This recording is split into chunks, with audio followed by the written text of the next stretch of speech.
up, fish tank people? FishTankTV.com, Dustin's Fish Tanks, bringing it to you on a Sunday. How is everybody doing?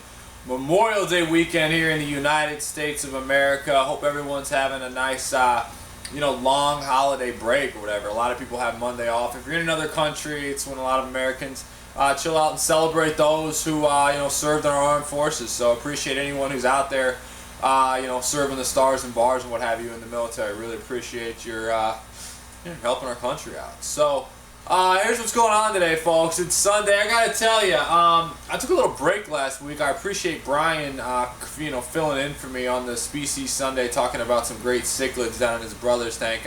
I know he didn't get the camera turned the right way, but he delivered a video for me. I needed a blow, folks. I really did. I needed a break.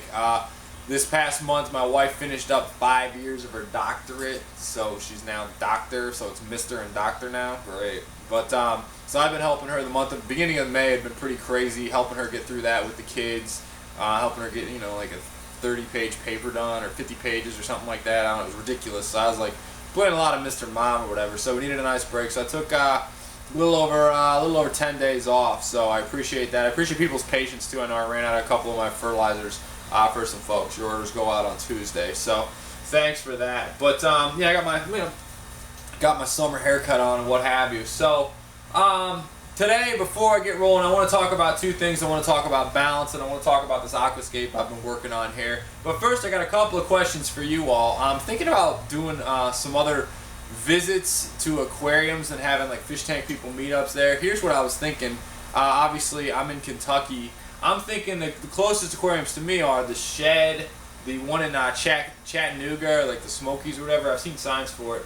Obviously the Newport, which actually we're talking to them again to do another one, and then the Atlanta Aquarium. So if anyone's got any other East Coast aquariums, I'd like to get your opinion on where I should head to, and then hop on the phone, smile and dial those folks, and set up a nice little event to meet you all. So that's something I want to do more of. I was thinking about that on vacation. So that's one of the questions I want to know is what aquarium should I visit? I'll stick to the East Coast now. Just list them below in the comments. I'd appreciate it.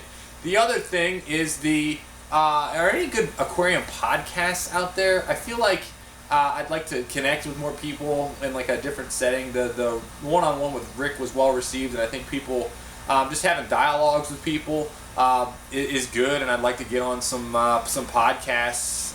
Maybe start my own. I don't know, but I'd love to know if anybody knows of any good aquarium podcasts. I saw Aquamix and Blue Zoo were the only ones I could really find. So if anyone's got any other ones, I'd love to hear from you and figure that out. So let me know on that. So today's episode, balance in Aquascape. I'm going to show you the Aquascape first here. So look, folks, we got the 40 tall. Same deal with like needing to clear my head for just like business and life and all that on vacation. Clear my head away from this Aquascape.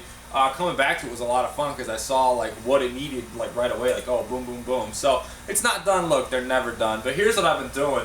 I switched out. The original plan was to use a Crinum Natans. The Crinum Natans is the fatter one. Calamistratum is the thinner one. I switched it out with this Crinum Natans I've been saving specifically for this Aquascape, and I'm liking the way that's going. You'll also see the Stauro Rippin sat for a week and a half in natural daylight and dirt. Surprise, surprise, it grew like crazy. So I'm really, really liking that. And what I did is I actually aborted on some of the Anubias Nana Petite that I had growing in there. A little too slow of a grower, wasn't filling in fast enough, and I think I can just do kind of Stauro around there. So that's one of the adjustments I made. You can see here, and I'm going to pick the camera up in a minute to show you this, but I took the beach out a little bit. I'm thinking about taking it back a little more in the front. I actually had that in the original design, so I did that. I also added the giant Sagittaria chilensis, which is available, a few pieces on Dustin'sFishTanks.com.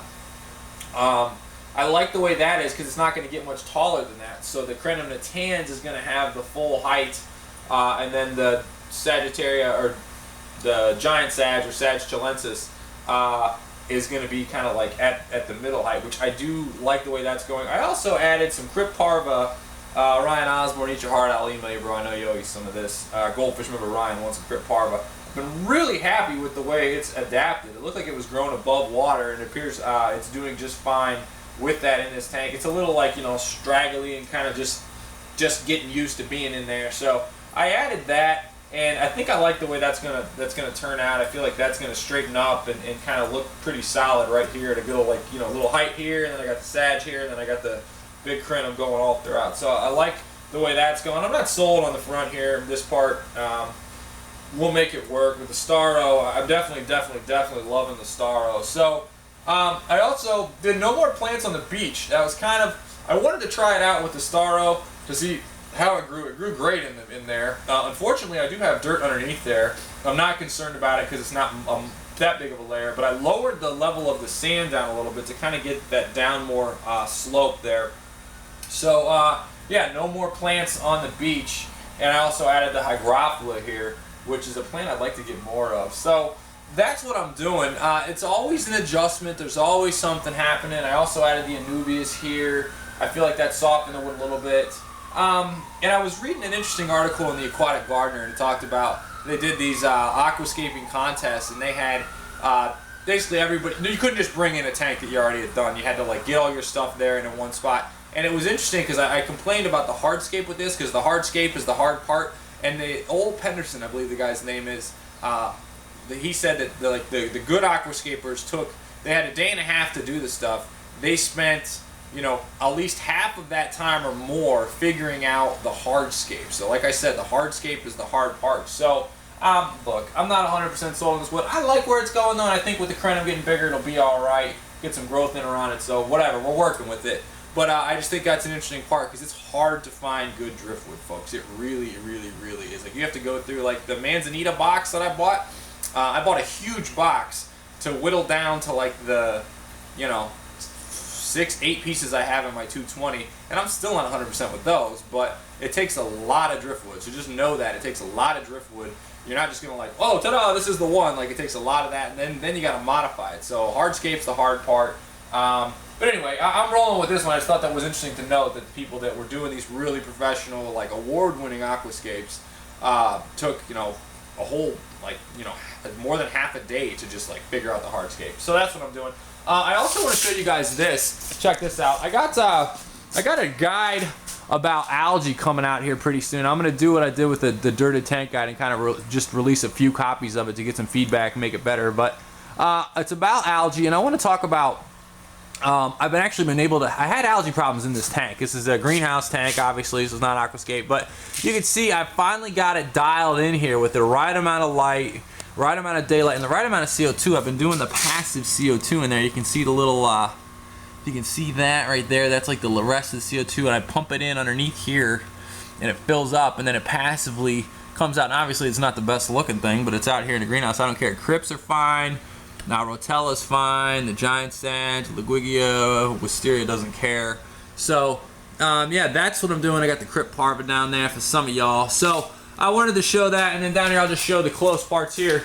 You can see the Stauro is doing quite well. You can see where I had the beach originally, and I moved the black part over. I'm going to probably move that back, so I'm going to pull a little hook in here for that. The Anubias under here, I gotta do something with those rocks, not really feeling that, but the Stauro all throughout is definitely gonna be cool. And then I went on a nice rant about having filters hanging out. I need to get the clip and hide that, but I did get the tank filtered up nicely. So welcome in Crinum Natans, welcome new subscribers. If you like what I'm doing, subscribe. Get on DustinsFishTanks.com. You can click the link below to get the top 10 Planet Tank tips. You better believe I'm doing something ill for Memorial Day weekend for you all. So make sure you get on there. Sign up for the Dustin's top 10 Planet Tank tips. Check that out. Thanks for your support on this. I've been showing pictures of this Aquascape at night on the Facebook fan page, Dustin's Fish Tanks on Facebook. Yeah, let me know what aquariums to go to. Let me know what podcasts to check out. And thanks for letting me take a break and let Brian take over. It feels good. I'm relaxed, refreshed, and excited. Hope you guys have an awesome holiday weekend, and make it a great one. Tank on. Later.